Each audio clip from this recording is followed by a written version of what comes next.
Kami naikkan syukur padamu.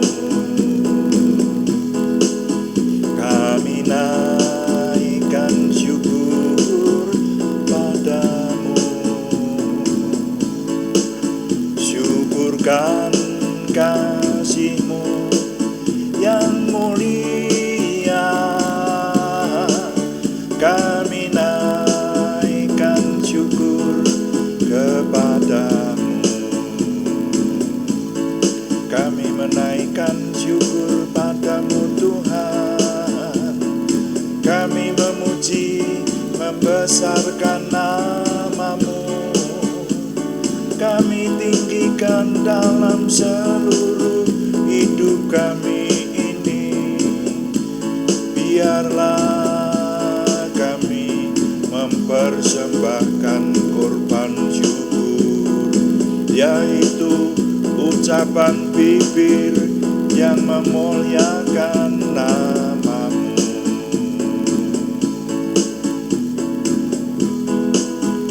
Kami naikkan syukur padamu.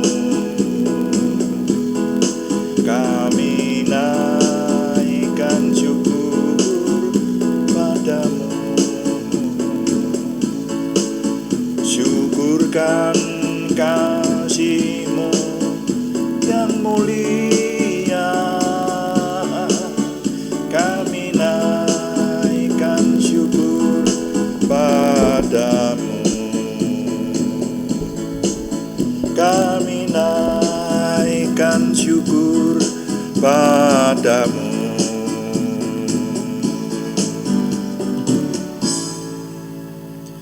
Bapa, kami mengucap syukur untuk malam hari ini. Tuhan memberkati kami. Kami mau melanjutkan doa malam kami. Kami menyerahkan untuk terus Tuhan pimpin oleh pimpinan Roh Kudus yang dominan atas kami. Maka semua yang kami kerjakan ketika kami menyembah Tuhan, kami memperhatikan firman Tuhan maupun kami melayani Tuhan dengan doa, semuanya menjadikan nama Tuhan dimuliakan dan kami semua diberkati. Terima kasih Bapa, dalam nama Tuhan Yesus Kristus kami berdoa. Haleluya, amin. Selamat malam Bapak Ibu Saudara sekalian yang sudah bersama dengan kita di sini dalam doa malam hari ini. Dan doa malam melalui online ini diadakan secara iman Kristiani dengan dasar keyakinan kepada Tuhan Yesus Kristus, Yeshua HaMasyiah, Isa alaihi salam, Juru Selamat dunia, Imam Besar Agung kami. Firman Tuhan yang didokumentasikan dalam kitab suci Perjanjian Lama serta Perjanjian Baru menjadi pegangan kami, menjadi pegangan kita sekalian. Saudara sekalian, mari kita melanjutkan doa malam kita. Dan doa malam sekali lagi kami beritahukan sebetulnya juga ditujukan untuk menjawab pertanyaan. Jadi kalau ada di antara saudara yang memiliki pertanyaan rohani, silahkan dikirimkan kepada kami. Yang kami bisa menjawab, kami akan mencoba menjawabnya dan menjadi tema-tema dalam renungan malam kita, dalam doa malam kita, seperti yang sudah-sudah gitu ya saudara. Dan juga doa malam seringkali ditujukan juga untuk mencermati peristiwa-peristiwa yang terjadi di sekeliling kita. Sebetulnya ada banyak peristiwa saudara ya, tapi tidak semua peristiwa harus kita renungkan melalui firman Tuhan. Biasanya kita pilih peristiwa yang menggegerkan atau yang menjadi viral dan menjadi perhatian banyak orang dan bahkan bisa mempengaruhi perilaku. Nah, itu yang pada umumnya kita teliti. Sebagai orang beriman, kita menelitinya dari firman Tuhan supaya kita tidak salah langkah pada zaman ini, zaman yang luar biasa ini. Nah, untuk kali ini belum ada pertanyaan yang masuk, karena itu saya ingin mengajak Bapak Ibu Saudara sekalian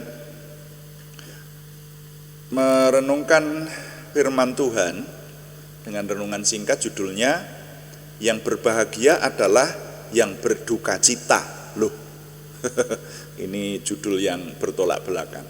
Yang berbahagia adalah yang berduka cita. Nah, mari kita baca lebih dahulu. Nanti ada beberapa bagian firman Tuhan, saudara, yang akan kita cermati.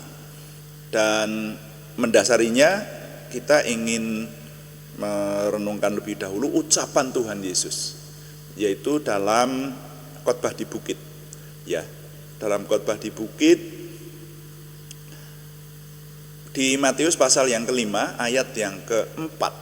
Ya, Matius pasal 5 ayat yang keempat.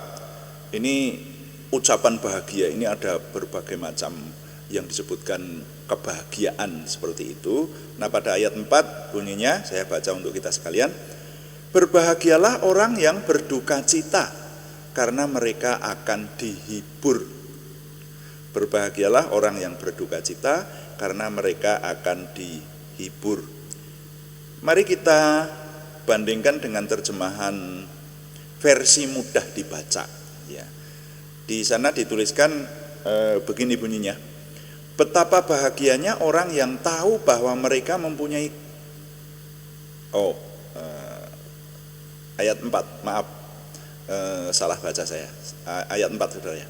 Betapa bahagianya orang yang berduka cita sekarang, Allah akan menghiburnya. Ya, ayat 4, tadi ayat 3 yang saya baca. Ayat 4, betapa bahagianya orang yang berduka cita sekarang, Allah akan menghiburnya. Jadi saudara, Tuhan Yesus menyatakan bahwa yang berbahagia itu adalah orang yang berduka cita. Berbahagialah mereka yang berduka cita, karena mereka akan dihibur. Nah, ini kan bertentangan. Yang namanya kebahagiaan itu mesti isinya kesenangan. Kebahagiaan itu isinya sesuatu yang membuat senang, yang membuat nyaman, yang membuat tentram, yang membuat sejahtera, begitu. Tapi mengapa Tuhan Yesus menuliskan berbahagialah? Tuhan Yesus mengucapkan maksudnya, yang kemudian dituliskan, didokumentasikan di dalam kitab suci ini. Yang berbahagia adalah mereka yang berduka cita, karena mereka akan dihibur. Nah, saudara, berarti kita harus memperhatikan duka cita yang bagaimana, yang membawa kepada kebahagiaan itu. Nah, di sini sepertinya firman Tuhan ini tidak bisa berdiri sendiri, tetapi kita akan memperhatikan juga di bagian firman Tuhan yang lain, saudara ya. Alangkah baiknya kalau nanti masing-masing yang kita baca ini dibaca satu perikop secara utuh. Tapi untuk menyingkat waktu, saya hanya ingin membaca beberapa ayat saja. Ya. 2 Korintus pasal 7 ayat 9 dan 10 ada kaitannya dengan duka cita dan kebahagiaan itu tadi, saudara-saudara sekalian. Dan sekali lagi, alangkah baiknya kalau saudara nanti membaca satu perikop, itu akan lebih jelas. Tapi saya akan membaca ayat 9 sampai ayat 10 saja. Firman Tuhan berkata begini, 2 Korintus pasal 7 ayat 9. Namun sekarang aku bersuka cita, bukan karena kamu telah berduka cita, melainkan karena duka citamu membuat kamu bertobat. Sebab duka citamu itu adalah menurut kehendak Allah, sehingga kamu sedikit pun tidak dirugikan oleh karena kami.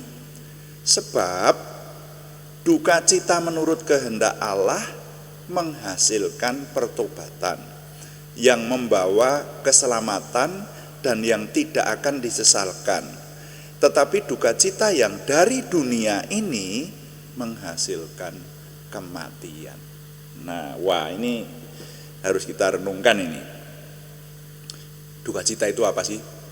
Duka cita itu kalau dalam kitab suci bahasa Jawa diterjemahkan keprihatinan gitu, saudara ya. Jadi rasa susah, rasa prihatin, rasa tidak nyaman, begitu. Ya, duka cita, susah sebetulnya, prihatin. Nah, di sini dikatakan yang bisa meraih kebahagiaan, yang berbahagia adalah mereka yang berduka cita, yang prihatin, yang merasa tidak nyaman. Dan di 2 Korintus pasal 7 ayat 9-10 ini tadi dinyatakan duka cita itu ada duka cita yang dikehendaki Tuhan, ada duka cita yang dari dunia. Nah, kalau duka cita yang dari dunia itu firman Tuhan dengan tegas menyebutkan membawa kepada kematian. Nah, duka cita duniawi itu bagaimana? Coba aja kita hitung. Orang bisa susah kalau apa? Orang bisa susah kalau rugi. Orang bisa susah kalau kehilangan sesuatu. Orang bisa susah kalau tidak nyaman. Orang bisa susah kalau sakit. Orang bisa susah kalau menjumpai hal-hal yang tidak dikehendaki lah, seperti itu. Nah, itu duka cita secara umum seperti itu. Ya mungkin menjadi perenungan kita, duka cita duniawi yang bagaimana. Tapi yang jelas di sini dijelaskan ada duka cita yang dikehendaki Tuhan.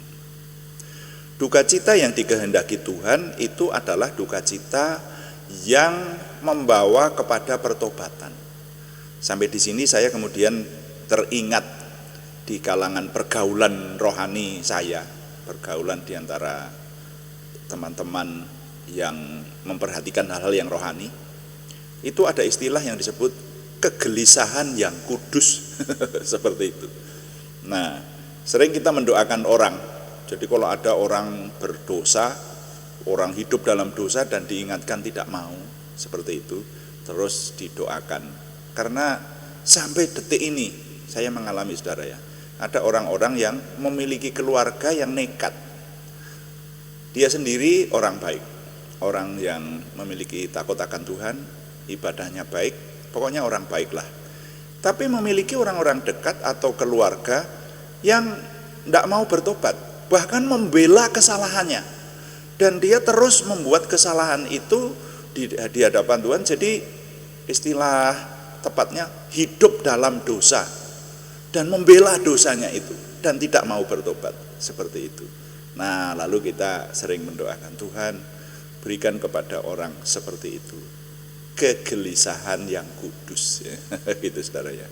Saya pernah mengalami kegelisahan yang kudus itu, saudara ya. Jadi sebelum tahun 1982 hidup saya tidak keruan. Ini sudah banyak saya saksikan, sudah banyak yang mendengar. Saya dipanggil Tuhan justru dari dunia yang tidak baik. Ya, saya mengalami banyak kejatuhan. Ya, kalau secara kerohanian bisa disebut hidup lama lah, begitu aja. Jadi menjadi orang beriman itu ternyata bukan sekedar hanya KTP-nya Kristen, KTP-nya Kristiani lalu pergi beribadah setiap hari ibadah, bukan hanya itu, saudara. Tapi ada perubahan hidup. Ya, coba kalau orang sungguh-sungguh memperhatikan. Jadi saya pernah diberi Tuhan seperti itu. Kalau itu saya yakin, karena ada orang-orang tua yang mendoakan saya. Waktu hidup saya tidak keruan seperti itu, ada orang-orang yang mendukung, mendoakan saya, sehingga saya memiliki kegelisahan yang kudus. Jadi di dalam diri ini ada perasaan takut masuk neraka, karena hidup saya yang tidak keruan itu, saudara ya. Sampai akhirnya saya pakai istilah, saya ditangkap Tuhan pada bulan Agustus tahun 1982, kemudian bertobat. Nah, itu kegelisahan yang kudus. Saya rasa itulah yang dimaksudkan oleh firman Tuhan, duka cita yang menghasilkan pertobatan. Jadi hidup manusia ini kalau kita mau jujur, sebetulnya memprihatinkan.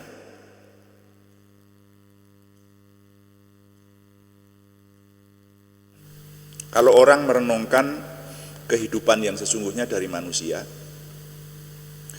hasil dari hidup manusia itu pada akhirnya itu hanya menghasilkan maut, diakhiri dengan maut.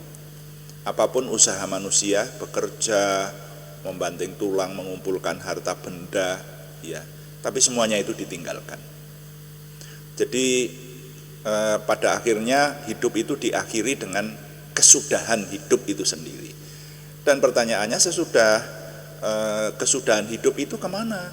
Nah, ini kembali lagi yang berkali-kali saya ulangi adalah bahwa kita orang beriman itu tidak seperti orang ateis. Kalau orang ateis tidak percaya adanya Tuhan dan tidak percaya adanya roh. Tapi kalau kita percaya bahwa di balik kematian tubuh itu masih ada kehidupan, roh itu hidup, dan di sana ada dua tempat, tempat kemuliaan dan tempat penghukuman, sesuai dengan hidup manusia di dunia itu tadinya gitu. Nah, tempat kemuliaan itu biasa disebut surga, kalau di sini kita lebih mengenal seperti itu ya. Dan tempat penghukuman itu lebih dikenal disebut neraka. Nah, oleh karena itu kalau orang yang memikirkan dengan sungguh-sungguh akan kehidupannya, orang yang memiliki hikmat yang benar, pasti memiliki duka cita yang membawa kepada pertobatan. Orang merenungkan hidup itu pada akhirnya hanya akan memilih untuk berbuat supaya hidupnya jangan sampai masuk ke tempat hukuman pada akhirnya. Kan begitu saudara ya. Apalagi kalau saudara semakin bertambah usia, semakin tua, itu kan coba oke lah kalau orang masih muda, masih berusaha untuk hidup, itu sedang berdoa dengan sungguh-sungguh untuk diberi Tuhan rumah sendiri, ya, kendaraan sendiri, mengumpulkan harta benda, begitu. Itu tidak salah saudara. Lalu nanti setelah semuanya terkumpul, ada anak cucu, semuanya sudah dimiliki, gitu ya. Setidaknya walaupun mungkin belum seluruhnya seperti yang diinginkan, tapi modal untuk hidup itu ada. Dan hidup sudah dikatakan mapan semacam itu, lalu apa? Tujuan hidup berikutnya apa? Nah, ini kalau orang beriman pasti memikirkan untuk hidup yang akan datang, yaitu di alam akhirat, ya. Hidup di alam sesudah kematian tubuh. Nah, karena itu masih ada satu bagian firman Tuhan lagi yang ingin saya baca berkaitan dengan hal ini. Ada di Yakobus pasal 4. Saudara nanti baca mulai ayat sebelumnya ya, mulai ayat 1 ya, seluruh perikop ini. Tapi saya hanya akan membaca ayat 8, 9 sampai 10 saja. Yakobus pasal 4 ayat 8. Firman Tuhan berkata, "Mendekatlah kepada Allah dan Ia akan mendekat kepadamu. Tahirkanlah tanganmu, hai kamu orang-orang berdosa, dan sucikanlah hatimu, hai kamu yang mendua hati. Sadarilah kemalanganmu, berduka cita dan merataplah. Hendaklah tertawamu kamu ganti dengan ratap, dan sukacitamu dengan duka cita. Rendahkanlah dirimu di hadapan Tuhan, dan Ia akan meninggikan kamu." Wah, ini kan semakin memperjelas. Jadi kalau manusia itu menyadari bahwa hidupnya itu, semua manusia itu, makanya dikatakan semua manusia itu perlu keselamatan, karena semua manusia itu hidupnya diakhiri dengan celaka. Apa itu? Maut, saudara. Ya. Dimanapun orang yang diancam kematian, orang yang mau mati, itu menakutkan. Orang suka hidup daripada mati. Kan begitu kan. Nah, tetapi warisan semua anak cucu Adam adalah kematian. Apalagi kalau memikirkan sesudah kematian itu, lalu roh kita kemana? Nah, itu yang di sini dikatakan di Yakobus ini, hendaklah kamu menyadari kemalanganmu, ya, berduka cita dan merataplah. Hendaklah tertawamu kamu ganti dengan ratap, dan sukacitamu dengan duka cita. Nah, ini saling melengkapi dengan firman Tuhan yang sudah kita baca sebelumnya tadi.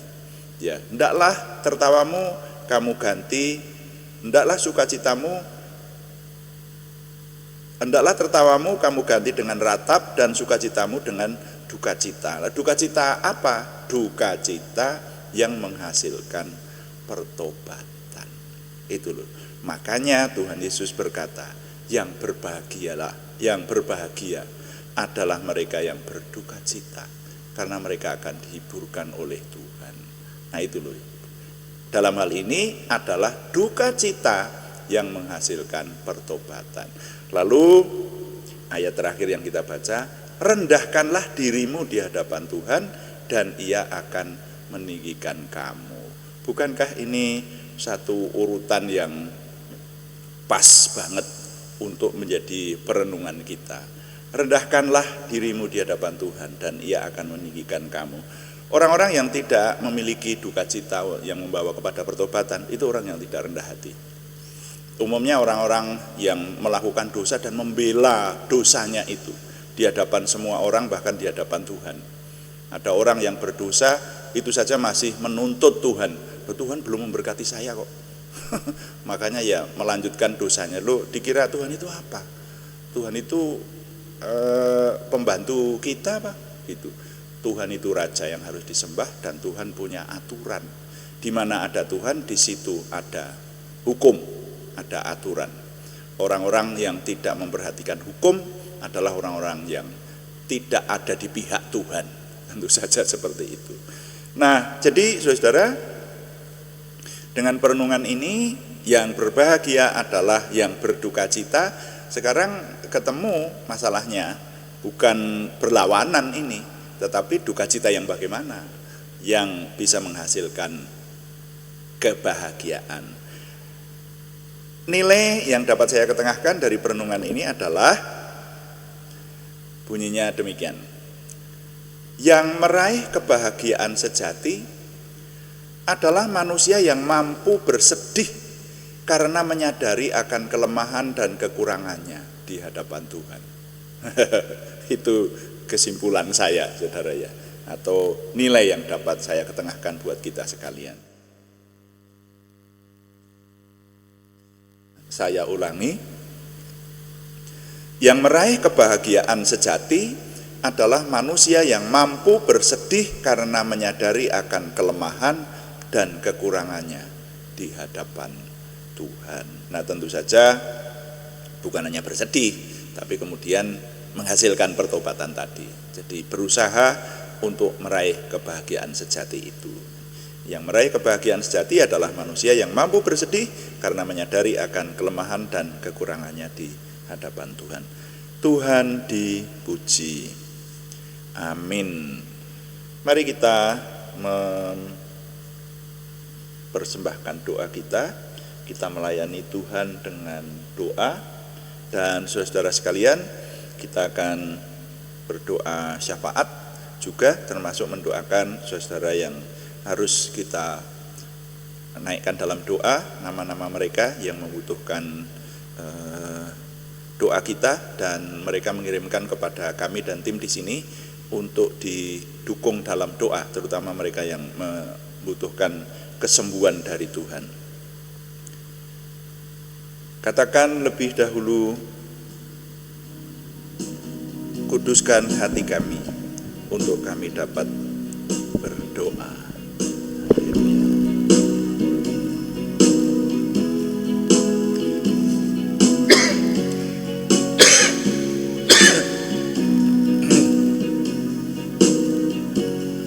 Kuduskan tempat ini untuk kami berdoa. Kuduskan hati ini untuk kami menyembah.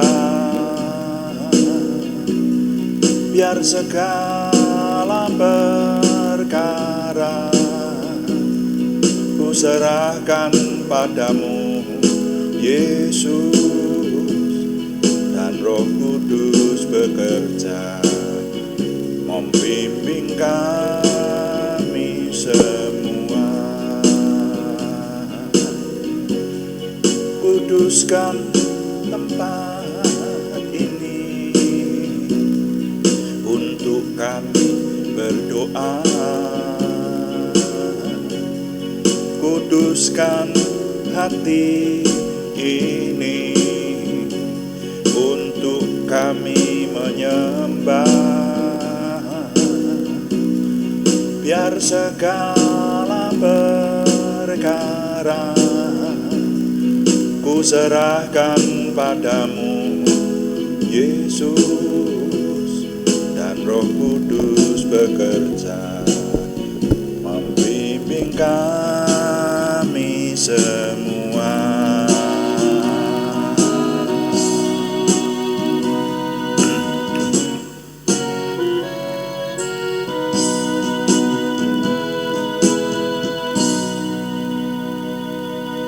Bapa di surga, kami mengucap syukur untuk doa malam hari ini. Kami mengucap syukur untuk firman-Mu yang memberikan kesadaran baru kepada kami bahwa yang berbahagia adalah manusia yang mampu memiliki duka cita, yaitu duka cita, keprihatinan, kesedihan karena menyadari akan akhir nasib dari semua manusia, yaitu kami yang merupakan anak cucu Adam. Semuanya sudah ada di bawah kutukan dosa dan warisannya adalah maut. Oh Tuhan, karena itu kami berdoa untuk Tuhan semakin memberikan kepada kami kemampuan supaya kami dapat meningkatkan hidup kami di hadapan Tuhan. Dan kami juga berdoa untuk saudara-saudara kami, keluarga kami, orang-orang yang belum memiliki kesadaran sedemikian. Mohon Tuhan yang memberi, Tuhan yang membawa kepada kesadaran lebih lagi untuk meraih hal yang terbaik dari Tuhan. Terima kasih Bapa di surga. Sekarang kami berdoa syafaat untuk bangsa dan negara kami. Tuhan yang memberikan kesejahteraan, bahkan juga kota-kota di mana kami tinggal. Kami mohon Tuhan memberikan kesejahteraan sehingga kami ada dalam kenyamanan, dalam kenormalan hidup, dalam kesejahteraan yang dari Tuhan, sehingga kami dapat melanjutkan hidup kami dan melanjutkan penyembahan, pengabdian, serta ibadah kami kepada Tuhan. Terima kasih Bapa di surga. Sekarang izinkan kami juga berdoa untuk nama-nama yang dalam minggu ini masih harus kami naikkan ke hadapan Tuhan dalam doa, yaitu mereka yang mengirimkan nama-nama terutama yang membutuhkan kesembuhan. Ada dari nama-nama ini yang menderita sakit, ada anak yang sudah cukup lama, kami terus doakan supaya mengalami pertumbuhan yang sesuai dengan yang diharapkan. Ada yang mengalami pembengkakan di beberapa bagian tubuh, ada yang berusaha sedang mengatasi batu ginjal dengan terapi tertentu, ada yang stroke, ada yang beberapa kali mengalami kemoterapi. Tuhan, kami berseru dalam nama Tuhan Yesus Kristus, Yeshua HaMasyiah. Kami mohon Tuhan memberikan kesembuhan sempurna kepada saudara kami Tumbur Paruhum Nainggolan di Kudus, kepada saudara kami Cahyani Bagiowati dan Siti Rondiah di Semarang, saudara kami Anak Alek Giovanni Wibowo di Salatiga, saudara kami Yohanes Sutarman, saudara kami Budi Suswanti, saudara kami Arni Setiawati, semuanya di Purwodadi, dan juga kepada nama-nama yang belum kami sebutkan. Kami mohon Tuhan mengingat semua kami yang membutuhkan kesembuhan dari Tuhan. Kami berharap doa dengan tekun siang malam kami naikkan ini diperhitungkan oleh Tuhan seperti yang Tuhan janjikan, dan Tuhan memberikan kepada kami kesembuhan yang kami rindukan itu, kesempurnaan kesembuhan yang dari Tuhan. Terima kasih Bapa. Sekarang kami juga berdoa untuk pergumulan selain kesembuhan, yaitu pergumulan dari saudara kami Yohana Asri Sabtorini di Kediri dan saudara kami Warsiti di Purwodadi. Mohon Tuhan yang menjawab doa, memberikan jalan keluar, terobosan baru, keberhasilan yang dari Tuhan, sehingga pertolongan Tuhan nyata buat kami.